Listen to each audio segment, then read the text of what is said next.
matagutlo, matagadlaw. Adunay mga panghitabo dito sa kauluhan, panghitabo sa gawas sa atong nasod, ug adunay mga panghitabo dinhi sa atong dapit. Mga panghitabo nga mao'y makapaikag sa katawhan, nga mabinantayon sa lakat ug dagan sa panahon karon. Itanyag ning istasyon DXSR ang 7 o'clock Breakfast News.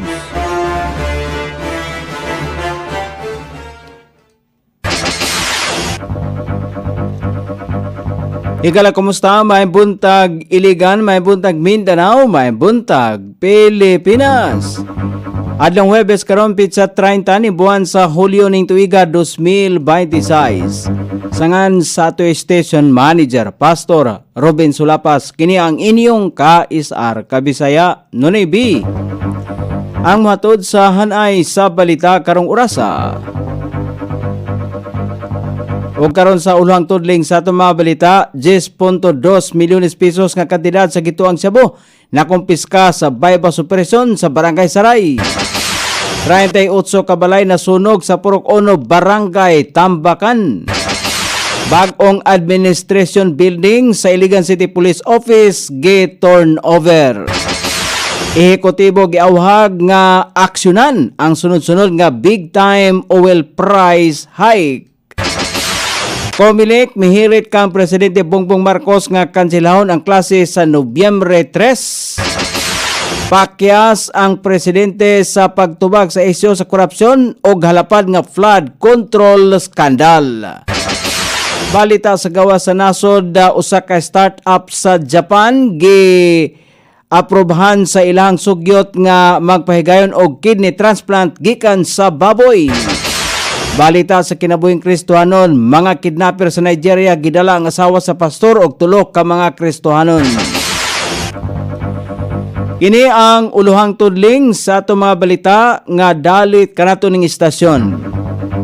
DXSR 106.7 sa inyong FM dial. Ang bugtong radyo sa Dakbayan Siligan nga nagsibya sa Balang Kasulatan, pinasubay sa Inspired and Preserved, not simply dictated, King James Version sa Anchor Broadcasting Corporation.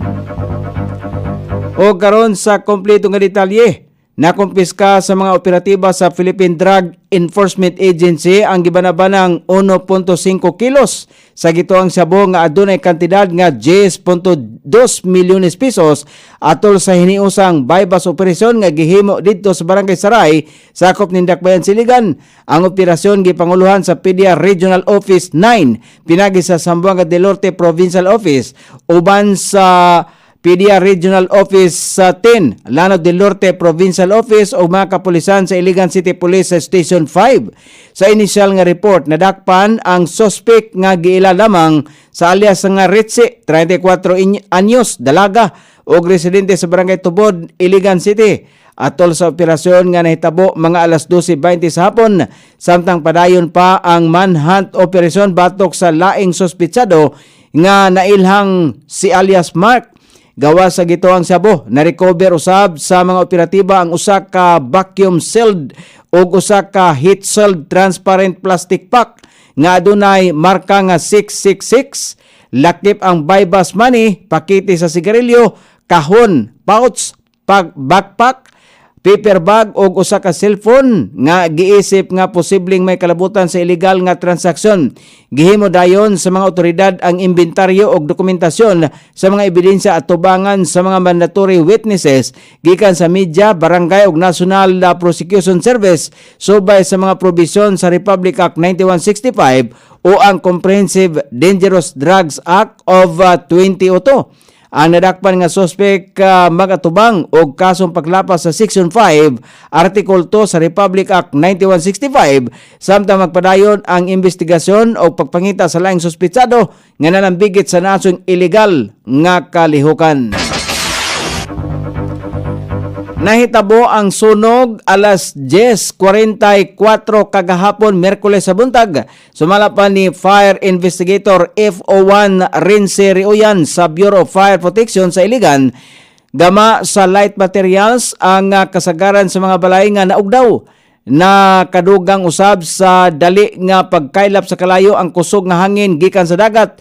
Niabot sa third alarm ang sunog o gideklarang under control alas 11:40 sa buntag.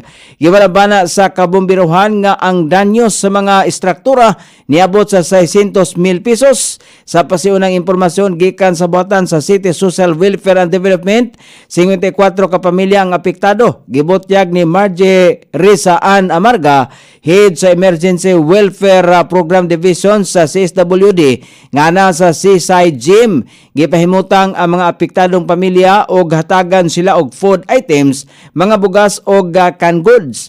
Padayon pa ang investigasyon sa Bureau of Fire Protection hinungdan sa sunog. Walo ka Bureau of Fire Protection fire truck ang meresponde. Kauban ang ambulance o rescue vehicle nini, LGU ambulance o 3 ka fire truck auxiliary. Gi-turn over ang bagong administration na building sa Camp Tomas Kabili ngadto sa Iligan City Police Office. Gipanguluhan kini ni Police Colonel Mario Baquiran Jr., ang City Director sa Iligan City Police Office. Tumong niini ang paghatag og komportable nga lugar sa kapulisan alang sa padayon nga mas paspas nga serbisyo sa matag Iliganon. Gitambungan kini ni Mayor Frederick Siao aron sa paghatag og suporta sa tibok puwersa sa kapulisan sa Iligan. Sumala pa ni Mayor Siao nga ang bag-o nga admin building maghatag og mas maayo og hamugaway nga workplace sa kapulisan og paghatag og dignidad sa sakripisyo og dedikasyon nga magpabiling luwas ang katawhan sa Iligan. Gipaabot usab ni Mayor Siao ang iyang pagpasalamat ngadto kang former PNP Chief General Benjamin Acorda Jr. sa paghatag og dali nga tubag sa hangyo nini og suporta aron ma-realize ang maong pasilidad alang sa kapulisan. Ingon man ngadto kang Police Major General Jose Melencio Nartates Jr. og Police Regional Office 10 Police Brigadier General Christopher Abrahano sa hugot nga suporta nini alang sa kalampusan sa maong proyekto. Gisiguro sab ni Mayor Siao nga kompleto og andam na ang mga gamit ang pasilidad pinagi sa pagbutang sa furnitures ug office equipment. O karon sa balita sa kauluhan, human sa 2 ka semanang sunod-sunod nga big time oil price hike kung diin moabot sa 10 hangtod sa 20 pesos kada litro ang pagtaas sa diesel o gasolina. Sobling nanawagan si Senador Bongo sa ehekutibo alang sa hinanaling tubag o tabang sa mga Pilipinong grabing naapektuhan. Sa iyang pamahayag, gisulti sa Senador nga natagamtaman paghapon sa mga katawhan ang kalisod nga dala sa mitaas nga presyo sa petrolyo dungan sa pagtaas sa mga palaliton, balay ronon sa kuryente o pag-ubos sa kantidad sa piso kontra dolyar. Dugang paniya ni duyog siya sa panalangin nga sobling nga mamahimong normal ang panginabuhi sa mga Pilipino. Nagsugod na karong simanaha ang ikaduhang regular sesyon sa Kongreso kung asa kauban ang mga susamang magbabalaod. Tutukan nigo ang mga programa o mga balaod nun nga nagtumong nga maghatag og ginhawa sa mga katawhan. Gihatagan og katinawan sa senador nga panahon sa krisis mahinungdanong siguroon nga adunay paigo nga suporta og proteksyon ang mga Pilipino batok sa padayon nga pagtaas sa presyo sa mga nag-unang panginahanglanon. Gusto sa Commission on Elections, COMELEC nga hangyoon ang Presidente Ferdinand Marcos Jr. nga suspendihon ang klase sa tulungaan o klase sa umaabot nga Nobyembre 3 aron mahatagan og paigo nga panahon ang mga botante sa barangay ug sangguniang kabataan elections alang sa piniliay nga paghimuon sa Nobyembre 2. Gisulti ni COMELEC Chairman George Erwin Garcia nga siguro nga mamauli na ang mga kadaghanan human sa obserbasyon sa kalag. Kung adunay klase sa Nobyembre 3, sigurado gayod nga mamauli ang mga botante og dili makaboto sa Nobyembre 2. Magsugod ang filing sa Certificate of Candidacy sa mga kandidato sa barangay ug iski sugod sa Setyembre 28 hangtod sa Oktubre 5, samtang gikatakda ang election period sugod Oktubre 3 hangtod Nobyembre 9. Chill lang og wala makigdumog sa protesta sa kauluhan ang pondok sa Partido Demokratiko Pilipino PDP laban atol sa State of the Nation Address ni Presidente Ferdinand Marcos Jr. niadtong Lunes. Sumala pa ni Coco Naik, ang chairperson sa PDP laban Migrant Workers Committee, gipasagda na lamang nila ang presidente nga ibutyag na usab ang iyaang mga gipangangkon nga bakak og mga saad sa nasod samtang sila nagmonitor lamang. Dugang paninaik nga wala gihapon matuki sa presidente ang ilang gusto nga madungog tungod kay milihay kini sa pagtuki sa isyu sa korupsyon. Gipamugos sa maong pundok nga kinahanglan untang giatubang ang maong isyu og gihatagan og pagpanubag apan pakyas gihapon ang presidente sa paghatag nini sa dugay nga gihulatang impormasyon kabahin sa estado sa investigasyon sa halapad nga flood control scandal sa nasod nga Pilipinon.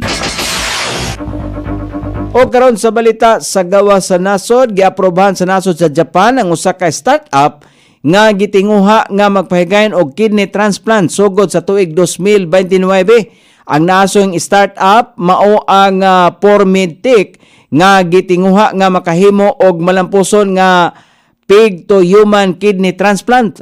Apan ayha kini himuon, andam ang mga eksperto sa sugyot nga pagatun-an ang sulayan kini og sugod sa tuig 2027. May namduman nga una kining nasulayan kaniadtong dekada 50 ug 60 sa Amerika apan malampusong nabuhi ang mga pasyente human sa pig to human heart transplant.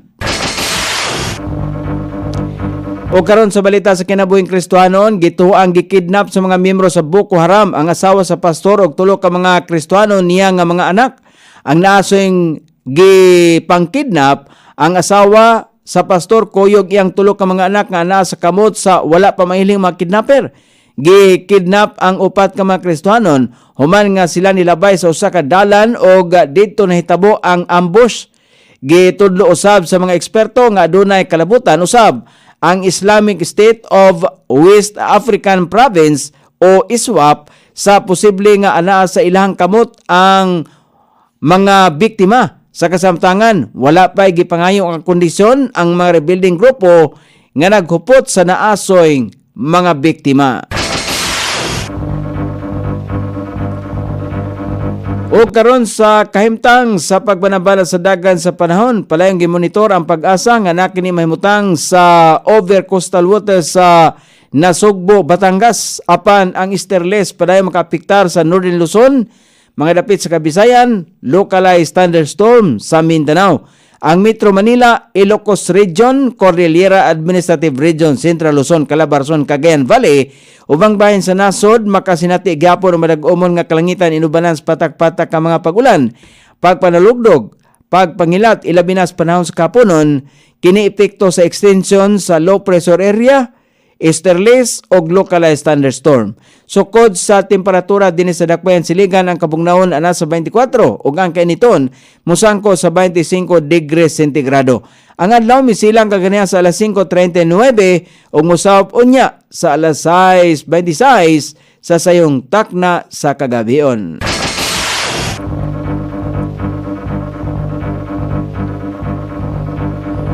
Inyong nabati ang kinatibuk ang hanay sa balita sa alas 7 nga dalit kanato ning istasyon. DXSR 106.7 sa inyong FM dial. Ang bugtong radyo sa Dakbayan Siligan nga nagsibya sa balang kasulatan, pinasubay sa Inspired and Preserved. Not simply dictated. King James Version sa Angkor Broadcasting Corporation. Sangan sa tigsuat sa itong balitang international ug sa kinabuhing Kristohanon, Pitjan, sa balita lokal, Coney Island. Sa ato station manager, Pastor Robin Sulapas, kini ang inyong KSR Kabisaya Nunibi, magpasalamat og maingon.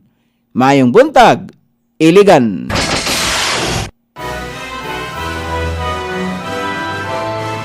Inyong nabati ang 7 o'clock Breakfast News. Hanto na usab og mga lawa kasamang takna o kasamang istasyon. Daghang salamat sa iyong pagpaminaw og maayong buntag.